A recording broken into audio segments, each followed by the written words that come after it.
it's because their government failed them. They ran away from their government. They can't now stay for our government to take care of them. We don't owe them anything. They have a government that they ran away from. If they're scared in South Africa, they must move to the next country where they're not going to be scared, or find a government that they can go to who doesn't have a problem. Us as South Africans, the voters, the people who pay taxes, the people whose country this belongs to, our forefathers died for this land, are saying we have had enough of what is happening in our country.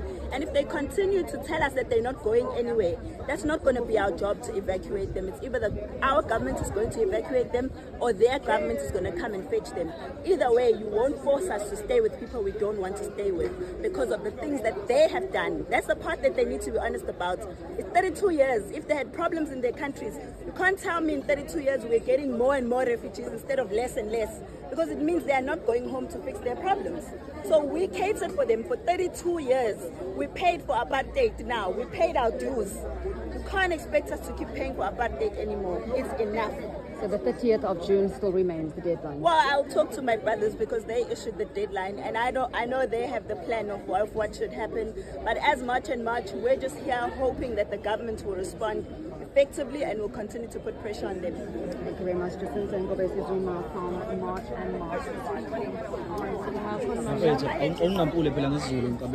Ukuphawula kwami ngokudoba kwabantu la ukuthi nje hey kuyatshengisa khona ukuqhubeka kutshengisa khona ukuthi izwe lethu ngendlela engahloniphekile ngalo, ngoba labantu bakhala ngokuthi bayasaba, basabela impilo zabo.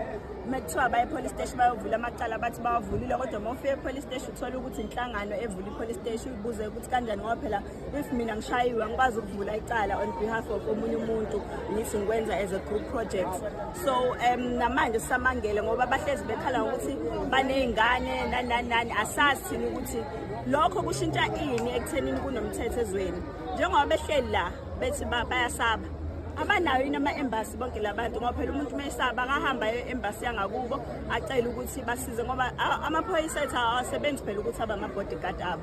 At the end of the day, asinawo nathi sineyinkinga ngaseyindaweni zakithi, siyafisa ukuthi amaphoyisa lokho emile nje ngakhona kuthiwa agade thina, nathi bayastreetnisha bona futhi labantu, nathi imizi yashiswa, nathi bayadutshulwa, kodwa akwazi usibone sihambe siyogijima siyome police station sithi amaphoyisa awazoma nje usuku lonke agade thina. Kukhona kodwa i-element yokudelela la, and ikhona i-element yokuba entitled esikhalelayo kakhulu njengama-South Africans.